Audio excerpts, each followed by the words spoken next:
Nesse vídeo aqui a gente vai falar tudo sobre o XPML11, um fundo imobiliário de tijolo que investe em shopping centers e é o maior fundo imobiliário de shoppings do país. Então, se você está começando a investir em fundos imobiliários agora, fica aqui comigo nesse vídeo, porque eu vou te ensinar tudo que você deve olhar quando você estiver lendo um relatório gerencial de um fundo imobiliário. Então, eu já vou compartilhar minha tela aqui com você para a gente começar a fazer essa análise, para a gente começar a entender como que o XPML11 funciona. E aqui existem vários sites que você pode entrar para fazer a sua análise, para fazer a sua pesquisa. Eu estou usando o site do Clube FI, mas você pode usar o site da sua preferência. Eu gosto bastante desse aqui porque ele mostra algumas informações que os outros sites não mostram, tá bom? Mas o que importa, tudo que você precisa olhar de fato na hora de analisar um fundo imobiliário tá nos documentos que esse fundo divulga, que a gestora desse fundo divulga. Independente de qual site você olha, a gestora ela é obrigada a divulgar isso para o mercado. Esses sites eles apenas facilitam a nossa visualização, facilitam o nosso trabalho aqui. Bom, mas vamos lá. Como eu falei, o XPML é um fundo imobiliário do segmento de shoppings e hoje ele pagou aí no último mês um dividend yield de 0,83%.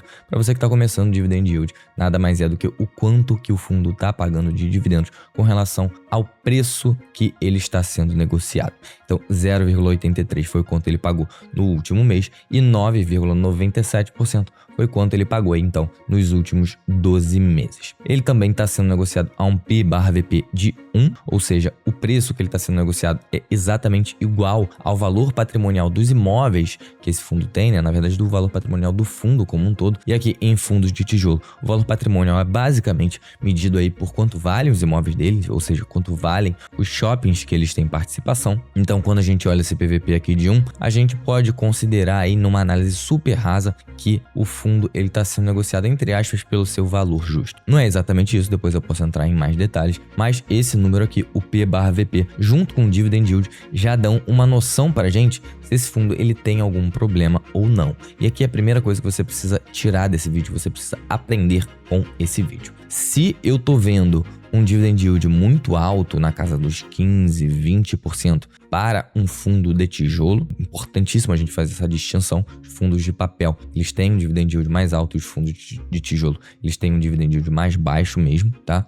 Então, se isso daqui tá acima de 15, de 20%, é um sinal de alerta para você. Se esse PVP aqui, então, tiver abaixo de 0,8, alguma coisa assim, com esse dividend yield ainda alto, aí sim, com certeza esse fundo está passando por algum problema. Porque o que acontece? Quando o fundo ele começa a ter problemas, ou seja, começa a enfrentar inadimplência, começa a enfrentar vacância, que é os inquilinos não pagando os aluguéis e o fundo não conseguindo alugar esses imóveis, tá? Respectivamente, o dividendo em valor absoluto, ou seja, a renda que o fundo imobiliário paga para os seus cotistas em valor absoluto, ela começa a cair. Com essa renda começando a cair, os investidores vão entendendo que aquele fundo não está entregando mais aquele dividend yield, porque pensa só, se um fundo ele está sendo negociado a R$100 e ele paga R$1 de dividendos, ele está pagando aí um dividend yield de 1% ao mês. Tá? Agora, se ao invés de pagar R$1 no mês seguinte ele paga 80 centavos, ele vai estar pagando um dividend yield de 0,8. Se ele paga 50 centavos, ele vai estar pagando um dividend yield de 0,5%. E aí, os investidores olhando isso, eles não vão mais querer comprar esse fundo imobiliário pelos mesmos R$100. Eles vão querer pagar cada vez menos nesse fundo imobiliário. E aí, o dividend yield que caiu a princípio, ele começa a aumentar de novo. Mas ele não está aumentando porque o dividendo absoluto está aumentando. Ele está aumentando simplesmente porque o preço está caindo. Porque lembra, o dividend yield é o dividendo que ele paga dividido pelo preço da cota. Então, com o preço caindo, o dividend yield também aumenta. E aí, a gente consegue perceber isso lá olhando para o P/VP, porque o valor patrimonial, ele não muda. O valor patrimonial, ele só é atualizado uma vez por ano. Então, se aquele fundo estava com um PVP de 1 e o preço dele foi caindo, só que o VP está se mantendo igual, então esse PVP, ele começou a cair. Então, ele vai caindo para 0,9, 0,8, 0,7 e por aí vai. Então, quanto maior o dividend yield e menor o P/VP, essas duas coisas em conjunto mostram para gente que o fundo fundo imobiliário está com problemas, já é um sinal de alerta. Muito provavelmente você nem precisa analisar esse fundo imobiliário a fundo. Mas isso aqui não é o caso do XPML, tá? Eu só quis fazer esse parênteses aqui para você ter essa noção de como avaliar, como olhar para um dividend yield e para um P/VP e para esses dois indicadores em conjunto também. Bom, vamos continuar aqui então. A gestora desse fundo é a XP Vista, né? Lá do grupo XP, não é à toa que ele se chama XPMONs. E hoje ele está com um índice de alavancagem de 13%. Isso daqui, a princípio, é uma alavancagem bem baixa, bem controlada. Mas depois a gente vai olhar mais para dentro dessa alavancagem quando a gente for olhar o relatório gerencial. Hoje esse fundo tem uma liquidez média diária de 14 milhões de reais, então você não vai ter problema em negociar esse fundo imobiliário se você precisar comprar ou vender ele em algum dia específico. E ele tem hoje cerca de 700 mil cotistas, mais ou menos ali o dobro do segundo fundo imobiliário de shoppings do mercado brasileiro, que é o VISC11. Então o XPMOLs aqui é o maior fundo imobiliário de shoppings, seguido então pelo VISC. E aí ele representa hoje no IFIX, que é o índice que tenta representar o mercado de fundos imobiliários no Brasil, composto ali por uma carteira teórica de vários fundos imobiliários, tanto de tijolo quanto de papel. O XPML, ele tem um peso de 4,51% nesse IFIX, ou seja, de 100% da carteira do IFIX, 4,51% está investida, vamos dizer assim, no XPML11. E ele tem aí um valor patrimonial de quase 6,5 bilhões de reais. É realmente um fundo enorme, um fundo bem grande aí. Mais algumas outras informações aqui para baixo que não interferem muito na nossa análise, é mais a título de curiosidade, tá? Então, esse fundo ele começou lá em 2017, no seu IPO, né, na sua primeira oferta pública ali, ele estava sendo negociado a R$100, ou seja, ele abriu a R$100. Ele tem hoje 333 mil metros quadrados de área bruta locável, ou seja, os imóveis dele ocupam 333 mil metros quadrados. Tem cerca de 60 milhões de cotas. Bom, e por aí vai mais algumas outras informações aqui. Agora, o que a gente vai fazer? A gente vai descer aqui para entrar no relatório gerencial e para você entender de fato como que você olha, como que você lê esse relatório gerencial. Antes disso, eu só quero te mostrar aqui uma coisa legal desse site, que são os imóveis. Aqui, se a gente clicar em imóveis, a gente consegue ver quais são os imóveis que esse fundo tem. Então, a gente pode ver que ele tem cerca de mais de 20 shoppings, né? Campinas Shopping, Carioca Shopping e por aí vai. A grande parte deles é voltado para a classe B e C, tá? Isso aqui é a classe da população, então não é aquele público ultra rico, é o pessoal ali da classe média, beleza? E a gente consegue ver aqui também, ó, que esses shoppings, eles não pertencem a um único fundo imobiliário. Normalmente, eles pertencem a mais de um fundo imobiliário. Por quê? Porque vamos combinar que o Brasil não é um mercado tão grande assim, não é uma economia tão grande, então a gente tem um número limitado de shoppings e esses fundos imobiliários, eles só investem em shoppings com certo tamanho, minimamente grandes ali, um certo nível de receita, com um certo nível de fluxo de pessoas e, consequentemente, de resultado que isso vai gerar para o fundo imobiliário. Então, isso já limita a quantidade de ativos que eles podem investir, a quantidade de imóveis que eles podem comprar. Sendo assim, então, um fundo ele costuma compartilhar com outros fundos ali a propriedade desses imóveis. Você pode ver aqui que o Campinas Shopping, ele tá na carteira do PMLL, que é o Pátria Mall, na carteira do VISC11, na carteira do XPML11. Então, a gente pode ver aqui, ó, tem vários shoppings que tem uma propriedade compartilhada aí com outros fundos imobiliários. Isso é muito legal já de você saber de antemão, beleza? Bom, vamos voltar aqui para o básico e agora a gente vai descer até lá embaixo para a gente procurar o relatório gerencial desse fundo. Aqui uma coisa interessante que a gente consegue ver aqui nesse site direto, ó, é quanto dessa área desse fundo, né, que a gente falou ali de 330 e poucos mil, estão locados, ou seja, estão com inquilinos, e quanto dessa área está vaga. Hoje, o XPML ele tem uma ocupação de 95,8% e uma vacância, que é o contrário da ocupação, de 4,2%. Então, é uma vacância extremamente controlada aí, tá? Então, vamos descer aqui para a gente já abrir de cara o relatório gerencial. Então, a gente vai pegar o último relatório gerencial para a gente poder acompanhar e entender mais detalhes sobre o XPML11. Esse relatório ele é referente a 31 de março de 2026 e ele foi divulgado em 8 de abril. Lembrando que esse relatório referente a 31 de março ele vai trazer as informações de fevereiro do fundo. Então a gente vai ver os resultados ali, os números do fundo referente a fevereiro. tem esse pequeno gap aí, isso é normal, porque é o tempo aí do fundo conseguir organizar as informações, fazer a contabilidade dele e conseguir divulgar isso aí para os investidores. Então vamos clicar aqui para a gente baixar e abrir esse relatório. Bom, então vamos lá, XPML 11, março de 2026. Deixa eu só dar um zoomzinho aqui para vocês conseguirem ver melhor. Acho que assim melhorou, né? Então tá melhor. Bom, acho que tá bom. Vamos lá. Primeira coisa é o objetivo do fundo. Aqui eu já adiantei para você, mas no relatório gerencial eles vão dizer. O XPML tem como objetivo a obtenção de renda por meio da exploração imobiliária de shoppings, tá? Bem como o ganho de capital. Ou seja, ele tem a intenção de tanto comprar shoppings para alugar, quanto comprar os imóveis para depois vender por um preço maior aí e ter esse ganho de capital aqui. Então, é basicamente isso que ele faz desde 2017 e aí então já chegou num patrimônio de 6,5 bilhões de reais sob gestão aí. O fundo ele tem uma taxa de administração de 0,75% ao ano e também tem uma taxa de performance, ou seja, se esse fundo ele entregar mais resultado do que esse benchmark, que no caso aqui é IPCA mais 6, ele vai pegar o que excedeu ali e vai ficar com 20% desse resultado para ele ali, como uma forma de parabenizar, de premiar a gestão pelo bom trabalho que eles fizeram. Isso aqui é um benchmark interessante, tá? IPCA mais 6 aí, apesar de hoje a gente estar vendo títulos do Tesouro pagando IPCA mais 7, IPCA mais 6,5 e por aí vai. Esse IPCA mais 6 é um benchmark desse fundo já há bastante tempo e é um benchmark bem difícil de se bater quando a gente olha para o longo prazo.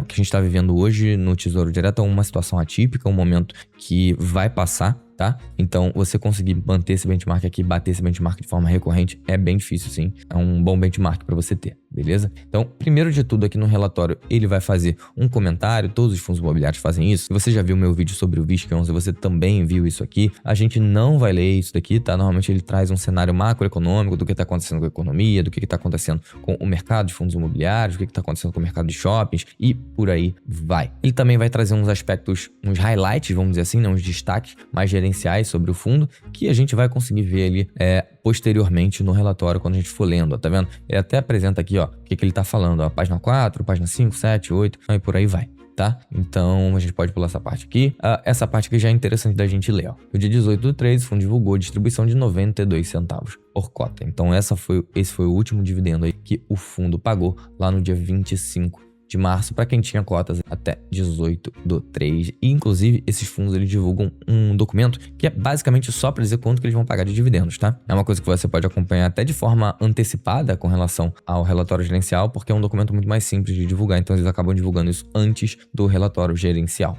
tá? Conforme previsto em regulamento, o fundo deverá distribuir no semestre um montante igual ou superior a 95% dos lucros apurados segundo o regime de caixa. Isso é obrigatório para todos os fundos imobiliários, tá? Não tem nenhuma novidade aqui.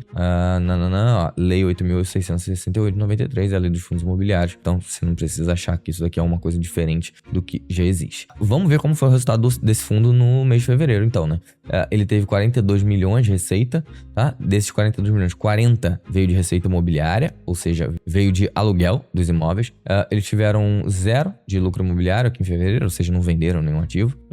Tiveram 983 mil de receitas com fundos imobiliários, ou seja, apesar do foco desse fundo ser comprar imóveis, ele também pode investir em fundos imobiliários, ele investe uma pequena parcela ali do patrimônio dele, nada muito relevante, e também tem um certo caixa ali, né, que gera para ele uma receita de renda fixa, que nesse caso aqui em fevereiro foi de 1,18 milhão. Ele teve então também despesas na faixa dos 8,7 milhões, e aqui 4 milhões são despesas operacionais. Despesas operacionais é aluguel de funcionário, condomínio dos espaços que estão vazios, gastos de manutenção e por aí vai. Tudo que um proprietário de um imóvel, vamos dizer assim, teria que arcar, no caso aqui, proprietário de um shopping, né? Então é por isso que ele tem essas despesas aí. E 4,6 milhões de despesas financeiras, isso daqui com certeza está relacionado à alavancagem desse fundo que a gente viu lá no início, né? Ele tinha uma alavancagem de mais ou menos 13%, né? Essa alavancagem é uma dívida, essa dívida ela gera juros e esses juros eles precisam ser pagos aí pelo fundo. Então provavelmente quando a gente for abrindo detalhe da despesa financeira, a gente vai ver que isso veio ali das obrigações dele, das dívidas desse fundo. Com isso, então, quando a gente pega a receita e subtrai as despesas, a gente vai chegar no resultado dele ali, né, no lucro que esse fundo teve no mês de fevereiro, que foi de 33,6 milhões. E aí ele distribuiu 53,8 milhões, ou seja, bem mais do que ele teve de lucro. Ele distribuiu mais de 20 milhões a mais do que ele teve ali como lucro operacional ali no mês de fevereiro. Isso pode acontecer, tá? Isso não é uma exceção, não é uma novidade para o investidor aí que está acostumado a investir em fundos imobiliários. Isso acontece porque os fundos, os gestores de fundos imobiliários, eles gostam de normalizar o quanto que eles pagam de dividendos. Ou seja, um investidor de fundos imobiliários, ele está investindo muito provavelmente para receber renda e ele usa essa renda, apesar de não ser o ideal, ele usa essa renda para pagar as suas contas aí, para sobreviver, vamos dizer assim, né, como uma renda passiva aí para ele. Então, ele precisa ter uma certa previsibilidade nisso. Com isso, o mercado entendendo isso, e isso não foi basicamente uma conversa que os investidores chegaram e tiveram com os gestores, foi basicamente o mercado se organizando, né? O que acontece? Quando um fundo começa a pagar um dividendo que oscila muito, né, que não é muito instável, os investidores começam a bater nesse fundo imobiliário. Então, quando o dividendo cai, o preço da cota cai, quando o dividendo sobe, o preço da cota sobe. Isso não é uma coisa boa para os gestores, porque os gestores eles querem sempre fazer esse fundo crescer, porque fazendo o fundo crescer, eles ganham mais dinheiro também, é mais dinheiro no bolso deles, com taxa de gestão e taxa de administração, taxa de performance. Então, o gestor do fundo, ele precisa que o fundo ele cresça sempre de preço para ele conseguir fazer novas emissões a preços cada vez maiores. Preços cada vez maiores vão fazer eles captarem muito mais dinheiro e, consequentemente, vão trazer mais receita para a gestora também. Então, por conta disso, o mercado ele foi se rearranjando aí. E hoje, o que acontece? Os gestores eles seguram ali o dividendo num mês e no outro, dependendo do que acontece. Então, por exemplo, nesse caso aqui de fevereiro, que ele teve um resultado menor do que o quanto ele deveria distribuir para manter esse dividendo constante, ele foi lá e distribuiu mais. Ele guarda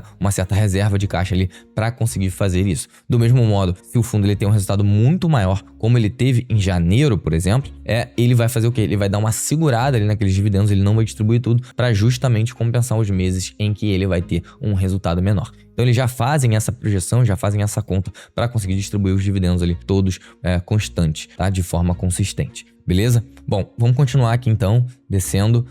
Isso daqui é uma coisa que nem toda gestora divulga, mas é interessante ver das gestoras que divulgam, que é o Guidance de Distribuição de Rendimentos. O que é isso? É basicamente a projeção de quanto eles esperam distribuir de rendimentos, tá? Várias gestoras fazem isso, tá? Mas não são todas. Isso daqui, então, é o quanto ele espera distribuir de dividendos. A gente tá vendo aqui primeiro o histórico dele, né? Então, nos últimos 12 meses aí, ele manteve esse resultado, essa distribuição em 92 centavos por cota, ó. E aqui a gente consegue perceber justamente o que eu acabei de explicar, ó. Em abril, ele tinha um resultado acumulado não distribuído de 99. Então, ele salvou esse caixa aí para o futuro. Em maio, ele distribuiu 92 de novo, mas o resultado acumulado e não distribuído já caiu para 93. Ou seja, ele usou 6 centavos aqui desse resultado que estava acumulado para compor esses 92 centavos. Em junho, a mesma coisa, ó. Ele já teve que usar bem mais do caixa dele que ele não tinha distribuído, ó. Então, manteve 92 centavos, mas o resultado não distribuído ele caiu de 93 para 77 centavos, ó. Caiu ali 16 centavos. Aqui em julho, de novo, caiu mais um pouco, ó. Caiu mais 15 centavos. E foi caindo, ó. Agosto, setembro, mantendo sempre a distribuição constante, mas o resultado cada vez menor aí, ó. E aqui em outubro ele conseguiu dar uma respirada, ó. Teve um resultado aí que salvou ele. Em novembro diminuiu de novo. E em dezembro ele teve uma porrada aqui, ó.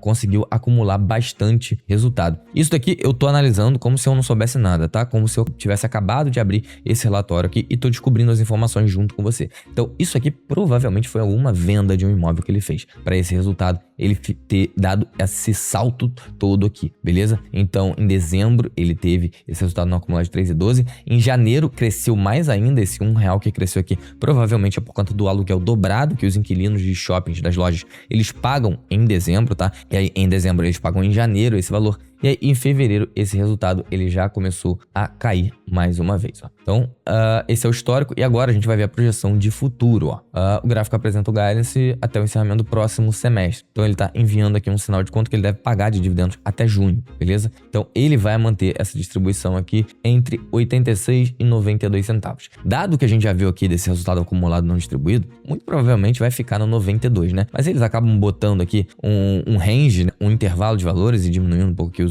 chegando até 86, para também ter uma margem de segurança ali, caso, sei lá, aconteça alguma merda aí, e aí o fundo tá precavido. Ele falou, não, meu guidance era 86 ali, ó, podia distribuir até 86. E então foi isso que aconteceu. Mas muito difícil a gente ver isso aqui no XPML até junho, tá? É muito grande esse caixa aqui que tá acumulado, beleza? Bom, vamos continuar aqui, ó. No dia 13 de março de 2026, o XPML celebrou a conclusão da aquisição de 5 participações de shoppings administrados pela Iguatemi e detidos pelo BBIG, é um outro fundo imobiliário, e subsidiários do grupo Iguatemi.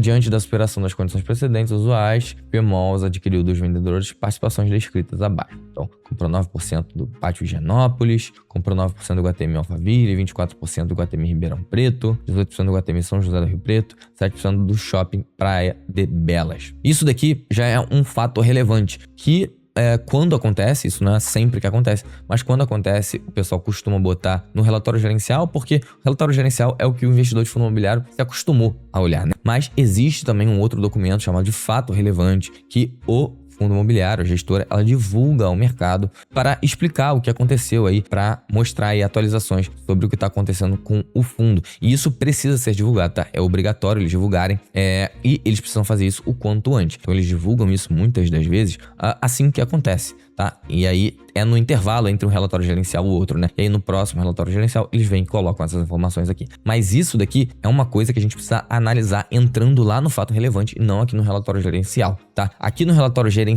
tá praticamente um resumo do que aconteceu. E aí depois a gente precisa entrar no detalhe, no fato relevante, para entender se faz sentido ou não essa operação aqui, tá? Inclusive ele bota aqui o link, ó. Clica aqui para conferir o fato relevante completo. Se a gente clicar só para vocês verem aqui que vai abrir um outro documento, um documento de 9 páginas só explicando essa transação, beleza? Então isso é uma coisa que a gente faria depois de ler o relatório gerencial. Então vamos continuar mais uma vez. Aqui também ele tá falando ainda sobre a transação, né? Vou pular essa parte. E aí, ó, mais uma notícia relevante aí que o fundo divulgou aqui. No dia 16 de março, eles encerraram a 14ª emissão de cotas do XPML. É justamente aquele lance que eu falei, que o fundo imobiliário, ele para crescer, normalmente ele faz novas emissões e para essas novas emissões trazerem mais dinheiro pro bolso do fundo, o fundo comprar mais imóveis e consequentemente ganhar mais dinheiro também, eles precisam que o preço seja cada vez maior ali, para eles conseguirem arrecadar mais. E foi justamente isso que aconteceu, ó. Teve a 14ª emissão de cotas, ou seja, isso já aconteceu 14 vezes. No âmbito dessa oferta foram subscritas e integralizadas 5 milhões de cotas, ou seja, aumentou a base de cotas em 5,7 milhões e o preço foi de 108,16. Então eles captaram 620 milhões de reais para crescer o fundo. Bastante dinheiro, né? Cerca de 10% aí do valor de mercado do fundo. Uma emissão porrada aí, bem grande. Então a gente teve 20 mil investidores participando dessa nova emissão aí. Grande parte não foi pessoa física, a grande parte foram pessoas jurídicas participando dessa oferta aí, tá? E aqui, se você clicar também, você pode ver aqui o que aconteceu de fato, tem mais detalhes sobre essa oferta. Fica XPML 13 e 15, são os direitos de preferência, tá? O investidor de fundos imobiliários que já era cotista do XPML, ele tem um direito de preferência em adquirir novas cotas. Funciona aí para todos os fundos imobiliários. Então, quando você vai fazer uma nova emissão, o fundo, o gestor, ele é obrigado a te dar um direito de preferência aí para você ter a opção de adquirir ou não essas novas cotas do fundo, beleza? Então, foi convertido o XPML 13 e o XPML 15 em 18 de março e liberado para negociação no dia 19 de março, tá? E aqui também tem mais uma informação sobre esse assunto aqui, se você quiser entrar e ler no detalhe depois. Os recursos captados nessa oferta serão destinados prioritariamente reforço do caixa. Isso daqui é muito importante a gente saber, tá? Por que ele está fazendo uma nova emissão? É porque o fundo está muito endividado, ele está muito alavancado, precisa pagar a dívida, é porque ele está pensando em comprar mais imóveis, isso é ótimo, tá? Porque o fundo quer crescer, ou é por qual motivo? Então é bem interessante, isso é uma informação bem relevante que você precisa saber sempre que acontece uma nova emissão no fundo imobiliário. Então nesse caso aqui, reforço de caixa, ampliando a flexibilidade financeira e atuação em cenário de mercado ainda marcado por instabilidade. Adicionalmente, o montante permitirá ao fundo capturar novas oportunidades de investimento que estejam alinhadas à sua tese. Então, nada muito específico, né? Basicamente captou por captar ali, porque provavelmente o valor patrimonial era interessante ali, que estava sendo negociado, né? Então foi isso que eles fizeram. E aqui, ó, descendo mais um pouco, a gente consegue entender um pouquinho melhor, na verdade, por que eles fizeram essa nova emissão. Aqui é o cronograma de desembolsos e recebimentos do fundo, ou seja, o que o fundo vai ter que pagar aí, o que ele vai ter que quitar de dívida e quanto que ele pretende receber aí de receita ao longo dos próximos meses aí. Então, ó, o fundo ele tem 329 milhões de caixa hoje, tá? Só que ele tem que pagar algumas parcelas das compras que ele fez. ele precisa pagar essa segunda parcela do Pátio Higienópolis, ó, 42 milhões, essa terceira parcela do Jundiaí Shopping, 68 milhões, essa segunda parcela do portfólio da Capitânia, 39 milhões, e aí encerra 2026. Então, encerramento de 2026 vai entrar aí provavelmente em 180 milhões a mais aí que eles estão esperando. E logo depois aí, ó, no início de 2027, eles já vão ter que pagar, ó, a Allos, então vai sair 171 milhões, então esse recebimento aqui vai ser basicamente tudo para pagar a Allos. Vai sair mais 42 do Pátio Higienópolis de novo, mais 61 do portfólio do Iguatemi, que eles compraram, né? A gente acabou de ler ali o fato relevante que isso aconteceu, e mais 39 milhões do portfólio da Capitânia. Recapitulando aqui então, ó, isso daqui, na verdade, é o quanto que ele vai ficar de caixa quando encerrar 2026, tá? Então ele tem 329 milhões de caixa. Então aqui só saindo o que ele tem que pagar com o caixa que ele já tem, vai sobrar 180 milhões. Depois vai sair 171, 42, 61 menos 39 em 2027. Então ele vai ficar com um caixa aí negativo de 134. Então ele vai precisar de dinheiro para arcar com esse prejuízo aqui, né? Com esse caixa negativo de 134 milhões. E aí ele até dá uma explicação aqui, né? Vale ressaltar que as parcelas se referem a transações para adquirir ativos de qualidade, os quais contribuem com a evolução qualitativa e quantitativa do fundo, melhoram os indicadores operacionais e blá, blá, blá, blá, blá. Então aqui aí tem um quadrinho melhor aqui explicando cada aquisição com o link para o fato relevante, tá? Então depois, se você quiser aqui entrar e ler cada um do detalhe, é importante que você faça isso, tá bom? E agora aqui ele mostra pra gente o resultado financeiro, algo parecidíssimo com o que a gente já viu ali em cima, né? Então vou passar direto aqui. Ele mostra pra gente aqui o quanto que a cota evoluiu também, isso é mais um aspecto de mercado e pouco aspecto operacional do fundo, tá? Eu vou pular essa parte também, porque isso aqui não importa muito quando você está fazendo uma análise qualitativa. Análise qualitativa é você entender o fundo imobiliário de fato e não o que está acontecendo com a cota, com o preço do mercado desse fundo e por aí vai. Então você precisa entender quais são os imóveis que esse fundo tem, se ele tem bons imóveis em boas localizações, se o aluguel dele é bom, se a receita que ele está recebendo é boa, se ele tem uma margem de lucro boa, se ele tem um nível de dívida, uma alavancagem controlada, se ele tem disponibilidade para pagar os compromissos dele. Então, esses são os fatores que você precisa analisar quando você estiver tentando encontrar um fundo imobiliário para fazer parte da sua carteira aí de fundos imobiliários. Se o fundo é muito negociado, pouco negociado, é claro que isso importa também, mas isso é depois. Depois que a gente encontra um fundo bom, que faz sentido, a gente vê aí esses outros fatores e, assim, sendo bem sincero, se esse fundo é bem gerido, se esse fundo é um bom fundo imobiliário, ele vai ter liquidez, ele vai ser negociado, você não vai ter problema com isso. Então vamos descer por essa parte aqui. Isso aqui também, rentabilidade do fundo, não interessa muito. Isso aqui é uma janela só para o cara que comprou lá em fevereiro de 2018 e carregou até hoje. Não é muito provavelmente o seu caso, então a gente vai passar direto por isso aqui. Isso daqui já é uma coisa interessante que diz respeito ao operacional do fundo, em relação aos ativos que ele tem. Então 93% dos ativos são imóveis. Ele tem um pouquinho de fundo imobiliário, que lembra, trouxe aquela receita lá para ele lá em cima em fevereiro. Então 1,2% só do ativo do fundo. 3% é em caixa e 1,7% aí ele tem um CRI ali no seu ativo também. Tá? Então, isso aqui é basicamente a mesma coisa, só que em valor absoluto ao invés de percentual. Isso aqui são as dívidas que o fundo tem, ó. Então, ele tem 4 CRIs aí, CRI Catarina, Cidade Jardim e 2 do Shopping da Bahia. Então, esses são os saldos devedores dele, ó. Cerca de 500 milhões aí, mais ou menos, né, de reais. 300, 470, por aí, 530. Que tá com um preço aí, né? Um juros, ó, de IPCA mais 7,3, IPCA mais 7,3, IPCA mais 6,37, CDI mais 2,75. Não é uma dívida tão barata, tá? Apesar de ser razoável. Por que que não é uma dívida tão barata? Se você lembra, se você assistiu o meu vídeo do VISC11, inclusive se você não assistiu, depois vai lá e assiste, aproveita já e deixa o seu like, se inscreve aqui no canal para receber mais vídeos como esse. A dívida do VISC11, ela é bem melhor que essa daqui, tá? Ela é bem mais controlada que essa daqui, apesar do VISC ter um nível de alavancagem maior do que o XPML. O VISC tá com uma alavancagem ali por volta dos 20% e, mesmo assim, tem uma dívida que é mais barata do que essa aqui, tá? Por outro lado, a gente sabe que o VISC ele tem um vencimento curto lá, numa das dívidas dele, tá? Que vai vencer aí no ano que vem já, se não me falha a memória. Enquanto que essa dívida aqui do XPML ela é mais alongada, ó. Ela vence em 33 e em 36. Então tá, de certa forma, controlada também, tá? E aqui, inclusive, a gente consegue ver qual é o fluxo de amortização dessa dívida. Ou seja, como que o fundo ele vai se livrar dessa dívida. Quanto que ele vai pagar dela em 26, 27, 28 e por aí vai. Na verdade, quanto que ele precisa pagar, né? Isso aqui é a obrigação. Se ele vai conseguir pagar ou não, aí já são outros 500. Mas, muito provavelmente, ele vai conseguir pagar sim. Já adiantando aqui, porque o nível de alavancagem é baixo, a dívida não é tão cara assim, mas a gente precisa deixar isso como um haver pra gente conseguir, pra gente acompanhar e conseguir ver se de fato isso vai se concretizar. Bom, continuando aqui, a gente consegue ver alguns indicadores do fundo, tá? Lá no início, a gente viu o resultado dele, né? Então, receitas, despesas, lucro. E aqui a gente tá vendo alguns indicadores selecionados que são muito importantes quando a gente olha para fundos imobiliários de shoppings. O que é? Aqui a gente tá vendo área bruta locável, tá? Isso é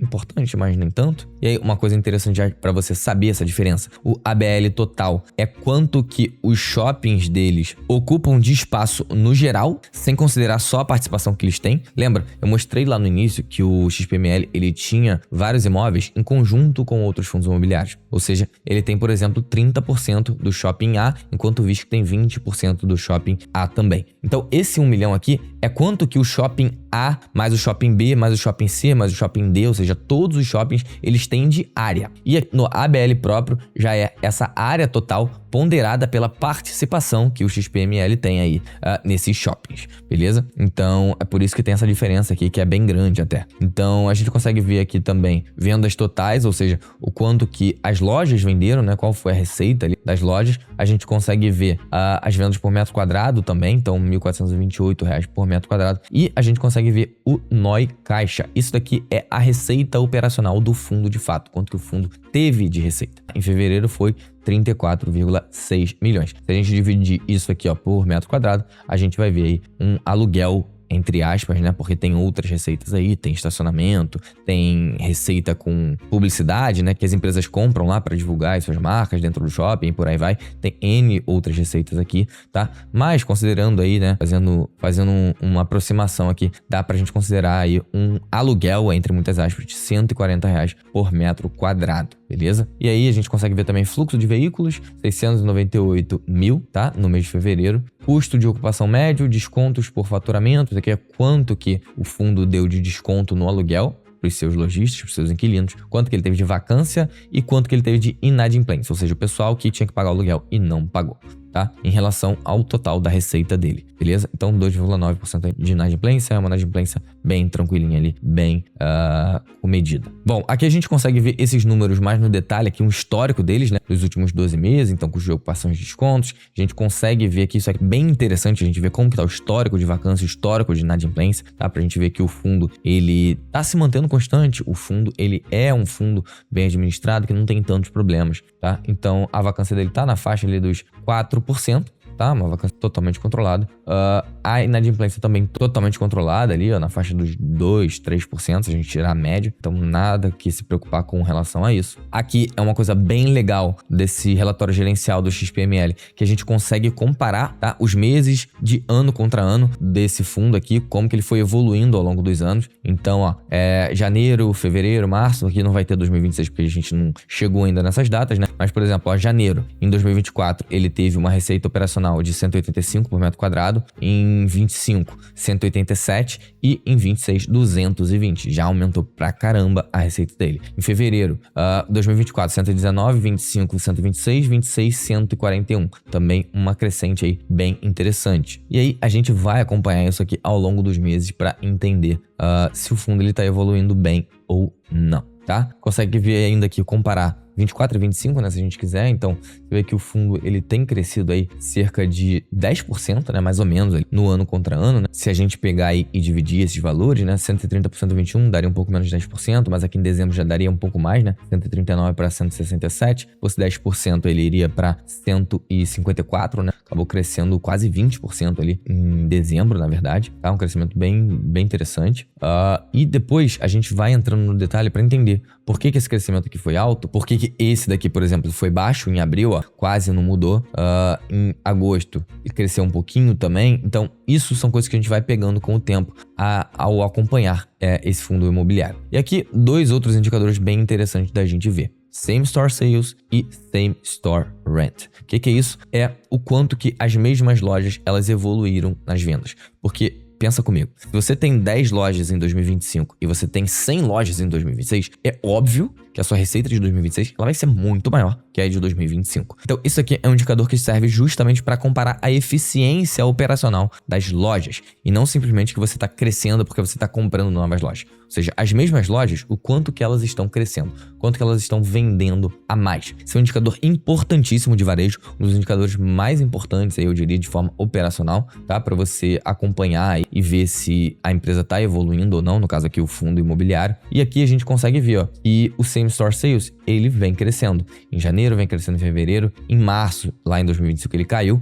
mas de uma forma geral ele é positivo, ó. Ele piorou de 24 para 25, tá? Isso muito provavelmente é por conta do cenário macroeconômico que a gente está vivendo, com Selic alta, então isso desincentiva o consumo, desincentivando o consumo, as pessoas compram menos e varejo é um dos setores mais afetados por esse fator. Ainda mais shoppings que normalmente tem lojas que não são necessidades básicas, né? Não é um mercado, por exemplo. Então são lojas de roupa, lojas de departamento, onde você compra assim coisas que você precisa, compra uma roupa ou outra coisa do tipo, mas não é a alimentação que você precisa religiosamente estar comprando ali para você sobreviver. Então o varejo, nesse sentido, ele é bastante afetado quando você tem uma Selic alta, quando você tem uma taxa de juros muito alta, e provavelmente é isso que está acontecendo aqui. Então, por que eu tô falando isso? Porque em 2024, eles cresceram muito mais do que em 2025. O crescimento de 2025, apesar de ainda estar crescendo, bem pequeno. A gente até consegue ver que janeiro deu uma recuperada, né? Voltou aí para o nível de 2024, mas fevereiro já foi 0,5%. Já foi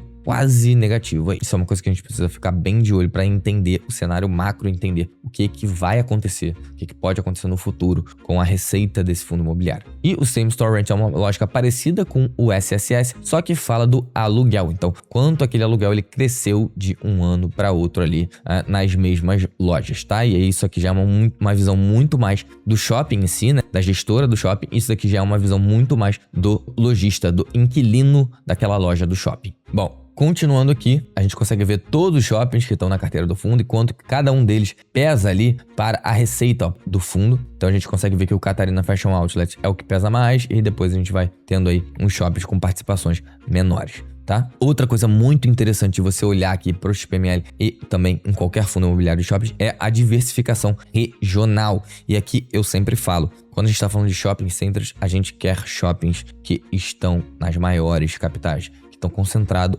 onde a população tem mais dinheiro, onde a gente tem menos impacto na economia se alguma crise acontecer. É claro que quando uma crise acontece, ela pode afetar, né, o país inteiro, mas sim, os estados e as cidades que são mais ricas, elas vão sofrer menos, consequentemente, os shoppings que estão nesses locais também vão sofrer menos. E é por isso que a gente quer ver sempre em shoppings a maior concentração possível em Sudeste. Diferente, por exemplo, de um fundo de logística, que pode estar mais espaçado ali, apesar da gente querer concentrar em certos pontos ali do Sudeste especificamente, mas em regiões até mais concentradas ali do que só falar de Sudeste. E aí, nesse sentido, o XPML está bem distribuído, está bem diversificado, porque ele tem 70% ali de Sudeste. Tá bom? Diversificação por administradoras. Isso é legal, a gente vê também que o XPML não depende só de uma administradora, e aqui é importante você entender isso, eu não sei se você sabe disso, mas o fundo imobiliário, ele é o dono, o proprietário do shopping, ele negocia ali os aluguéis com os inquilinos e tal, mas quem opera o shopping é a administradora do shopping. Então, quem faz isso são essas empresas aqui, não é o fundo imobiliário, beleza? O fundo imobiliário é o proprietário do imóvel, tem uma relação com as administradoras, óbvio, e tem essa relação entre administrador, proprietário e inquilino, mas o administrador é quem opera de fato o shopping ali no dia a dia, beleza? E é legal você ter uma diversificação assim, porque você não fica refém de uma única empresa. Por exemplo, vamos supor que a Allos venha a falir, que é muito difícil de acontecer, que é uma empresa gigante, tá? Mas é só um exemplo aqui. Se tudo fosse da Allos, muito provavelmente ia ter um problemão aqui para encontrar um novo operador para todos os shoppings do portfólio do XPML e negociar com esse operador. E aí esse operador nessa negociação podia querer vantagens melhores do que a Allos tinha antes, e aí isso pode acabar sendo um problema para o fundo imobiliário. Nesse caso não, tá bem diversificado, nada do que se preocupar com relação a isso, beleza? E aqui ele mostra pra gente quase uma linha do tempo do fundo, do que foi acontecendo com esse fundo desde o início. Então primeiro ele comprou o Cachê Shopping, e aí depois ele foi comprando outros shoppings aqui. É bem legal de você entender aí a história do fundo, tá? A gente não precisa passar por isso aqui, depois você pode olhar com calma aí, tá? Mas é bem interessante eles trazerem essa linha do tempo, porque poupa bastante o seu trabalho de ter que caçar essas informações. Então, muito legal isso aqui, parabéns pro pessoal da XP Vista. E aqui no final, isso é padrão, todos os fundos imobiliários de tijolo vão trazer isso, que é o resumo dos imóveis que ele tem e algumas informações selecionadas. Nesse caso aqui, o endereço,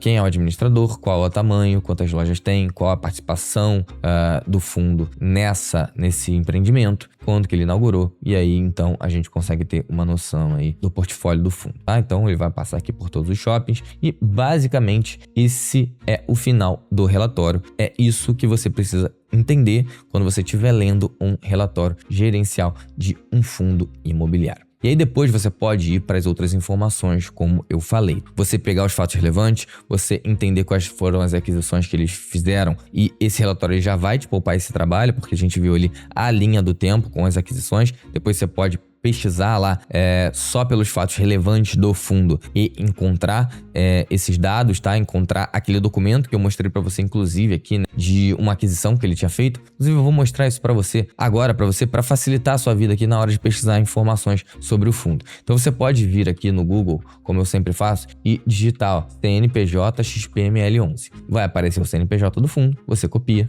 Já tinha ali no relatório gerencial também, né? Mas caso você não tenha o relatório gerencial aberto, é só você fazer isso. Agora você vem aqui, CVM Fundos Listados, já está até salvo aqui, vai entrar nesse link aqui, vai clicar em Fundos de Investimento Registrados, vai colar aqui o CNPJ do fundo, clica em continuar, ele vai achar aqui, ó, XPML, clicou aqui, desceu, vai aqui no clique aqui, e aqui vão ter todos os documentos do XPML que ele é obrigado a divulgar na CVM. E aqui você pode pesquisar, ó, você pode pesquisar pelo relatório gerencial, vão aparecer todos os relatórios gerenciais do fundo, muito mais fácil, muito mais simples de você encontrar do que entrando naqueles sites, como eu mostrei para você lá no início, tá? E aí aqui você pode pesquisar ainda, ó, fato relevante. Então, todos os fatos relevantes vão aparecer aqui, das compras, do que aconteceu com o fundo, tudo que foi de importante está aqui. Depois você pode entrar e analisar. Eu não vou entrar e não vou ler cada um deles, porque esse vídeo tomaria 10 horas aqui. Mas a gente já faz tudo isso aqui dentro para você aqui na Varus. Então eu vou aproveitar e vou deixar um link aqui embaixo para você conhecer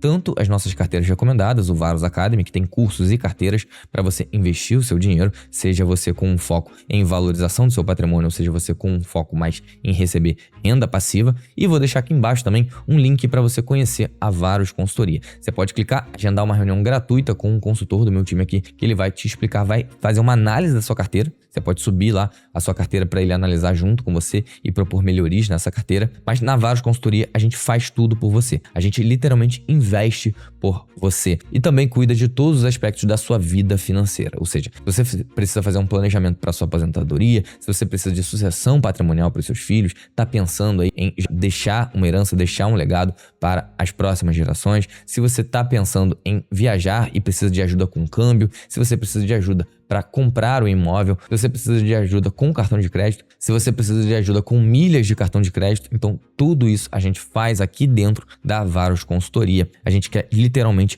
cuidar de todos os aspectos financeiros da sua vida para que você tenha como única preocupação focar na sua vida, no seu trabalho, na sua família, que é o que mais importa para você. Deixa que a parte financeira a gente vai cuidar por você e vai fazer isso 100% alinhado para que você ganhe mais dinheiro e cresça o seu patrimônio.